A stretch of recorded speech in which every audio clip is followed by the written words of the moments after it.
We're live on ESPN FC on YouTube, reacting to today's Champions League action. Bayern Munich beating Paris Saint Germain and going through in the Champions League, and Milan, after that 1-0 win in the first leg, getting a goalless draw in North London and knocking out Spurs. Mark Donaldson alongside Mark Ogden and Gab Marcotti. And Mark Ogden in Munich. We'll start with you. You watched Bayern against PSG today. Matthijs de Ligt with a super goal-mouth clearance. And after that, it really looked like it was just Bayern toying with PSG at a time. It was a comfortable win in the end. It was. We know that PSG had people missing, Neymar being the obvious one. But I just thought that PSG tonight, despite the fact that Neymar was missing, I thought that would make them better balanced. But I just didn't see enough of a threat from PSG. Mbappe was talking a good game prior to this about how PSG were favourites and this was the game we were going to prove it. And Mbappe was really quiet. He didn't really have that impact that we saw in Qatar. But the same thing with Lionel Messi. I thought Messi again was really poor. And this could be his last ever Champions League game. If his contract expires in the summer at PSG, we don't know what he's going to do yet. He might stay, but this is probably the last chance of winning it this season. And, he might be in MLS or Saudi Arabia this time next year. So this could be it. This could be his farewell. And he didn't really go out with the bang. PSG, for me, the Vitinha chance, obviously, was a big chance, but we were never convincing. And, Bayern didn't have to do a lot to win the game. It was fairly straightforward. Gab, this is a similar story over recent years. Loads of money, world-class players, but they can't do anything in the Champions League. Where do they go from here, Paris Saint-Germain? All right, I am contractually obliged to say this, otherwise Jules will have my rear end on the Gab and Jules show tomorrow. They did reach the Champions League final. So I wouldn't say they've done nothing, but you're right. What is it, like 5 early exits now from the Champions League? Sometimes cliches are accurate. This club is a bit of a zoo. It's not. I don't think it's well run on the sporting side. On the commercial side, they're phenomenal. They've built a big brand. But fundamentally, when you look at the changes in terms of the directors of football, when you look at the changes over the years in terms of the managers, a lot of this I find is unnecessary. It doesn't seem like there's there's much of a plan, or as football folk like to say, a project. And they have a lot of money, but guess what? What is it, like more than half their wage bill goes on the same 3 players? One of whom is injured, one of whom walks around the pitch because that's what he does at this stage of his career and is still very effective. But you have to have all the pieces around him, and they don't have the pieces around him.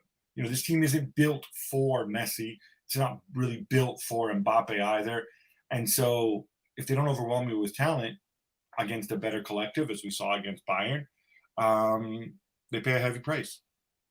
When you look at the side, Mark, that was picked by Bayern Munich and the talent that they had on the bench, they are one of the favourites for the Champions League. And they're a team you do not want to face in the next round, are you? Yeah, they are. They're a good, strong team, but I thought Musiala was exceptional tonight. I think he was the best player. But I think Bayern tonight, they didn't have to be at their best. I thought Thomas Muller had a great game, but Muller, he seems to have been around forever, and we've written him off. I don't know how many times, but I thought Goretzka and him in midfield, made it work. I do think Bayern will probably be outside that bracket of the real favourites to win it. I think they're not Real Madrid, they're not one of the English teams. Maybe City go through. I just think Bayern lacks something right now. Maybe it's a striker. I don't think Choupo-Moting is going to win you a Champions League, but they didn't need to be the best team in the Champions League to knock PSG out. And I think people always talk about, well, PSG, it's hard for PSG because the league's too easy. They don't get tested very often. Well, when was the last time Bayern Munich didn't win their league? They seem to have it quite easy as well, but they know how to win in Europe. And I just think there's something about the pedigree of the club. The club knows how to win these games. You can feel it around the club. It's a club that expects to be where it is in the Champions League. And PSG, they want to be there. They're feeling their way around, and it's never very convincing. It's just, you look at the French teams in World Cups and Euros. France produce more talent than most countries. They're an amazing country for producing talent, but their club teams never seem to deliver. So, maybe the PSG philosophy going forward should be, let's not bring in all these expensive superstars from overseas. Let's try and get the best French talent, keep it in France, and make that a really, really strong team in Ligue 1. Pay them big money, and if translate the international dominance to the club scene. But I just don't think they'll do that. I think it's not glamorous enough for PSG and their owners. Well, Gab, but that's the thing, though, Mark. They're running a business here, right? They're building a brand. I mean, I'm going to put my contrarian hat on, my invisible contrarian hat on, for a second. Mark's totally right if the goal is winning games, but at the same time, they have to generate revenue. They have to build their brand. They went for the glamour, and this is how they've been operating. Right back to the days of early on when they got Ibrahimovic and Thiago Silva. And, all those super talented French players that you talk about, and I agree with you, they produce, more great players than just about anybody. Are they going to be big brands? Are they going to, Mbappe aside, are they going to be able to move the needle if all they do is play in Ligue 1 week in, week out? I feel like a lot of these people become stars once they leave France. If Conte had never left, if Tchouaméni, if they'd all gone to Paris Saint Germain, would we think of them in the same way we do now? And I think that's been part of the equation. And again, maybe that's a failing of ownership. I can see that it was necessary for them to do that, but they opted to go for the star route and pay through the nose for it. And this is where they're left now. Paris Saint Germain and Lionel Messi right now go together. But at the end of the season, when he decides on his next move, Lionel Messi, Mark, what do Paris Saint Germain have? What can they offer Lionel Messi if they continually fail, whether it's at the final hurdle, the round of 16, or wherever it is in the Champions League? Why should he stay at Paris Saint Germain? I think you turn the question around and say, what can he offer them? Because, he's 35 now, he's 36 in the summer. Lionel Messi, for me, an amazing player, untouchable in terms of what he's doing in his career, but he's now approaching his 36th birthday, and he's not the player he was. So him being at PSG is a vanity project on PSG's part. It hasn't worked out, has it? I mean, last season not taking the round of 16 against Real Madrid. This season not taking Bayern Munich in the round of 16. Over the 2 legs, he did next to nothing. Now, he had a fantastic World Cup, but the Champions League is an altogether different level. Sort of the knockout stages. This is the elite. This is the pinnacle of the game. And Messi now is no longer the player that can have the impact that he expected, not against the Bayern Munich or a Man City or Real Madrid. So if PSG get their hard head on, they'll think, well, what is Messi giving us? Well, he's giving them the brand recognition, like Gab said. He's the biggest star in the world alongside Ronaldo. So that's what he's giving them. But if they want to win things at the football club, they have to move him on. I think move him on and find a way. Look, their brand will grow bigger if they win major trophies like the Champions League. So it's a catch-22 situation. How do you do that without these superstar players? Do you build a team? It's a question they've got to answer. And I suspect, like Gab says, that they'll back the brand rather than the football. I was going to ask, Gab, what's more important to them right now, to the owners, the Paris Saint-Germain brand, or what happens on the field of play? Because without anything happening on the field of play, that affects the brand. Yeah, and those things go hand in hand. I mean, until a couple of weeks ago, obviously they feel the brand is established enough that they need to move forward on the field of play. But equally, given the news that Nasser Al-Khelaifi is being investigated, given the facts that Qatari ownership group is seriously looking to buy Manchester United, thereby furthering speculation that they might divest themselves of Paris Saint-Germain. I think I agree with Mark that the brand is built up. Now, Paris Saint-Germain are a thing. They need to follow with success on the pitch. And I'm sure there's going to be people in France and elsewhere who say, hang on a minute, what happened to that Super League thing? Because frankly, we play in Ligue 1. A lot of our guys essentially half-ass it every week, and we still win the league. Do we need more of that motivation? Do we need to play against tougher opposition week in, week out? Maybe that Super League idea isn't such a bad thing from their perspective. So I think it's going to reopen those debates. But it is really hard when, you go back and you see, over 12 months, you talked about Messi there. How many really top opponents has Messi had an opportunity to face this season between, Ligue 1, the French Cup, and the Champions League? And I think the answer is not many. Gab, I know your time is precious and you've got other commitments, and we will be back to Bayern against PSG with Mark Ogden in just a second. Just want to get your take, Gab, on Spurs against Milan. Milan going through, maybe hasn't been their year in Serie A, but without being great, they're through to the next round of the Champions League. Where does it leave them going forward? The team that everyone wants to face in the next round, but where does it leave Spurs? And where does it leave Antonio Conte? Okay. A lot to unpack there. Milan's gone for a more defensive approach, I think, in the last month because they were, things weren't clicking for them. Personally, I thought it kind of went against their DNA under Pioli. But tonight it certainly worked. They counterattacked very well. They certainly had the better chances this evening. Spurs creating very little except for a Harry Kane header right at the death that was saved by Magic Mike Magnan. I think Milan feel pretty good about themselves going through to the quarterfinals. I think that's a statement. I don't think they necessarily, they look around and you can say, oh, they're the team everybody wants to face. Well, yeah, maybe, but I think a lot of teams probably wouldn't mind facing Chelsea either, or Inter Milan if they go through. So, or whoever goes through out of Inter Milan and Porto. There's a number of flawed teams at this stage. I think in terms of exceptional clubs, I would argue there's only you're only really talking Bayern, City. Really just Bayern and City at this stage. Even Real Madrid have had their wobbles of late. So I think it's actually fairly open. About Antonio Conte and Spurs, I think everybody knows the deal with his future. It was a really, really limp, passive performance tonight from Tottenham. Is it down to him? It's his job to motivate these players, but then again, do you need motivation for the second leg of a Champions League round of 16? I don't think that should be particularly difficult. He was certainly let down by Christian Romero. He got booked early, and then, I don't know, he lost some marbles later on with about 50 minutes from time, a really bad tackle on Theo Hernandez, a really rash, unnecessary tackle on Theo. And, that really cut Spurs' legs out from under them. And, he's another one who I think needs to take a long, hard look at himself. Finally, Gab, before you go, next season, excuse me, do we expect to see Antonio Conte maybe back in Italy, perhaps with Inter, and maybe Pochettino back at Spurs? Because the likelihood of Conte staying on after the summer is pretty much zero now, isn't it?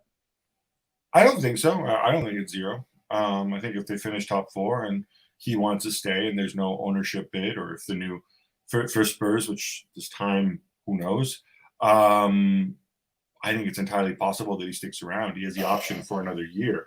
I think it's a weird thing where Spurs aren't sold on the fact that he should continue, and he's not sold on the fact that he should come back. As far as Pochettino, Pochettino is always going to be linked to big clubs, and obviously he's been at Spurs before. I think fans really enjoyed him being there. I think it'd be a really good fit for him to return if the conditions are there. Thomas Tuchel's the other name that's been batted about. Personally, I see Poch as a more realistic option at this stage.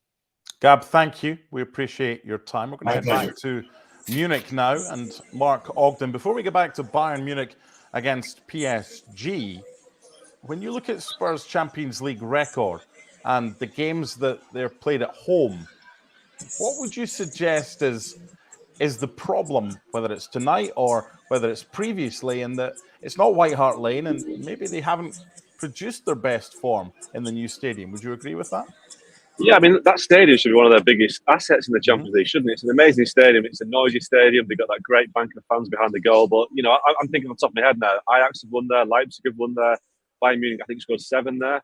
And then tonight, Milan have got a result there. So Spurs haven't been able to turn it into the fortress that they need to. And, in Europe, nowhere's like Anfield or the Bernabeu, but clubs have to take advantage of home advantage, and Spurs haven't done that. And I think, they've got this amazing stadium, but they've got nothing to show for it. And I think this is a real kind of crossroads for Tottenham now, in terms of like Conte's future, like you say, Harry Kane's future. Obviously Harry Kane now has got a massive decision to make because his contract expires at the end of next season.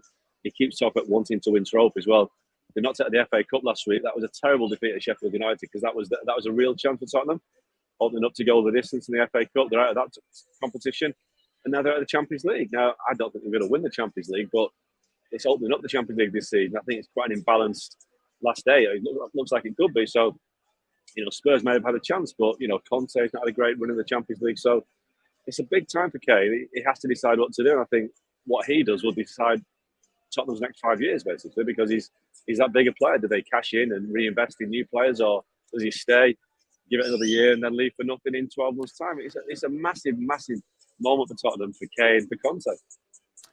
Do you see similarities between the Alan Shearer situation at Newcastle, whereby it was his team? He wanted to be there. He wanted to play for Newcastle in front of the fans. And then after his career was over, he's like, yeah, I had options to go elsewhere. Maybe I should, maybe I shouldn't. This decision that Harry Kane's got to make, does he go heart or does he go head? There are similarities. There is a big difference. When Alan Shearer went to Newcastle, he'd already won the Premier League with Blackburn, so he had that ability to say, I've won a big trophy. Now, Harry Kane hasn't won anything. And I think, I look at Marcus Rashford, who has had an up and down last few years for Man United. He's been great. He's had downs. He's won 4 major trophies now, and United haven't been great. 4 major trophies, and Harry Kane, you could argue, he's had a much better time at Tottenham. They reached the Champions League final, but he's won nothing. And, Harry Kane is too great a player to end his career without a major trophy. And I think, goals records are fantastic, but, with a goals record, you celebrate it on your own, don't you? It's for yourself. Mm-hmm. But you saw the way that Man United celebrated winning the Carabao Cup, the team ethic, the celebration, the togetherness, how it brings the team together. He hasn't had that. And I think he needs that. I think he knows it as well. I think he knows deep down he has to win something. You look back in his career and you think, I wish I'd won that, I wish I'd won that. That's the big thing. He needs to go and try and win it somewhere. And, if he goes to Man United, he might not win anything there either. But you can see that Man United have won 4 trophies in the last few years without being particularly good. So, there you go. Will his legacy at Spurs be of any interest to him when it comes to making a decision if he decides that Manchester United or somebody else is the team for him? Well, it probably will play a part, but I think his legacy is secure anyway. He's the all-time Tottenham scorer now. He's stayed probably beyond what he should have done. I think we know that he wanted to leave nearly 2 years ago, and he tried to go to Man City. It didn't happen. I think it would be a very kind of churlish Tottenham fan who said that Harry Kane had walked out and left him in the lurch. I think he's been above and beyond for Tottenham, and I think Tottenham fans, maybe if they see their club not being able to compete for honours, I'd wave him out the door in the sense that you've given us everything and go and win something, because his legacy is secure. You can't question Harry Kane's legacy at Tottenham. And then from a Daniel Levy perspective, if there is no top 4 at the end of this season and there is no Champions League, and Harry Kane says, I want to play Champions League, I want to win trophies with somebody else, and he's got 12 months left on his deal, does Daniel Levy get the toys out the pram and say, nope, you're staying, we'll let you go for nothing at the end of your contract? Or does he just try and cash in on Harry Kane if they're not top 4 this season? Yeah. I don't think he gets the toys out of the pram. He gets the calculator at the desk and he works out the sums, doesn't he? He works out what is the best equation for Tottenham. Selling Harry Kane for a fee this summer, or keeping him and hoping that you can keep him happy enough to get you back in the Champions League. And that is a gamble. So I think it's the former. I think that the best deal for Tottenham is to sell Harry Kane, get the money. But we've seen in the past when they saw Gareth Bale, they failed to reinvest the money properly. So you have to trust that Spurs will spend it wisely, and that is a difficult thing. But this is all in Harry Kane's hands now. He's got a year left in his contract, and he's in a very strong position. And I think that the big problem for Harry Kane would be if Daniel Levy is obstinate and sticks his heels in and says you can go, but you're not going to the end of the window. Because if that's the case, a lot of clubs will walk away. They need to get deals done in the summer. So that is going to be a transfer saga that is going to run and run. And it's one that I think everybody's best interest, even Tottenham now, it needs to resolve quickly. Okay, let's wrap things up by heading back to where you are, the Allianz Arena in Bavaria, in southern Germany. Bayern through against PSG. We've spoken about both sides. I want to touch back on Paris Saint Germain. We've had a few questions in from the viewers, and one of them said, who's the best manager available that would take the job that has got the best chance of getting a Champions League for Paris Saint Germain? Wow. Thomas Tuchel, there you go. Go back to PSG and finish the work that he started. I mean, he's a great manager, but I don't think he'd go back there with the squad as it is. I think he would want reassurances that he would be able to build a squad that he wants without the kind of imbalance of superstars. But yeah, it's a tough one, isn't it? I mean, what do PSG do? Because what PSG haven't got is they haven't got the ability to offer the Premier League or La Liga as the kind of the backdrop to the job. It's a massively pressured job. You have to win Liga. And we've seen in the last few years that they haven't done that all the time. They haven't, they've allowed teams like Monaco and Lille to win the league as well. So it's not even you can even guarantee the title. So it's a tough ask. And, I think Tuchel is the obvious guy out there. Luis Enrique's got a great record in the club game with Barcelona. I think Luis Enrique is a very, very principled guy. I don't think he would go in there and accept a dressing room full of, superstars thrown together. I think he want a bit more of an organic squad than that. So, people always mention Jose Mourinho in terms of PSG. He's never quite gone there, but I think Mourinho, and I think the probably ship has sailed there in terms of him going to PSG and him being the guy to deliver a Champions League. I think I won't say he's yesterday's man, but he's no longer the guy that you turn to win a Champions League. So they might have to swallow their pride and go for Thomas Tuchel, but I think Tuchel's moved on. I think Tuchel is probably get a bigger job than PSG now. That is PSG's problem. It's the league. It's Ligue 1, and it's not challenging enough. From a Bayern perspective, whether or not they're in the top tier, if there's 3 tiers, you've got the top tier involving Man City, you've got the next tier, and then the third tier, Milan. They're either top tier or second tier. Now, for them, the longer they have a title challenge in the Bundesliga, we've seen it in the past. They've wrapped up the Bundesliga, and maybe that match sharpness up here is fine, but the match sharpness is kind of not quite there because they're not getting that competitive nature of games in the Bundesliga. Is it in their best interests, therefore, that obviously they want to win the Bundesliga, but that title challenge from Dortmund and maybe from others, Union, goes as long as possible, the longer that Bayern are still in the Champions League? I think so, yeah, because, as you said earlier on, that their squad is so deep that they can rotate the squad and they can give each other give players games and make sure that they're staying fit and sharp. So I don't think it would be a bad thing for Bayern if the Bundesliga remains as intense as it is. Whether it will be enough to take them beyond, we talk about City and Real Madrid, and I think they are the 2 stronger teams in it, but neither have had great seasons. This is the most open Champions League I can think of for a long time. I think the team we haven't mentioned is Napoli. Napoli, for me, are the best team in the Champions League this season, but because they haven't won the Champions League, they haven't won Serie A for over 30 years. Nobody's talking about Napoli as being a contender, but maybe this is the year when we get a surprise. Maybe this is a Porto year or a Liverpool in Istanbul year. Maybe we're going to get a team that comes out of nowhere, and I think that could be Napoli.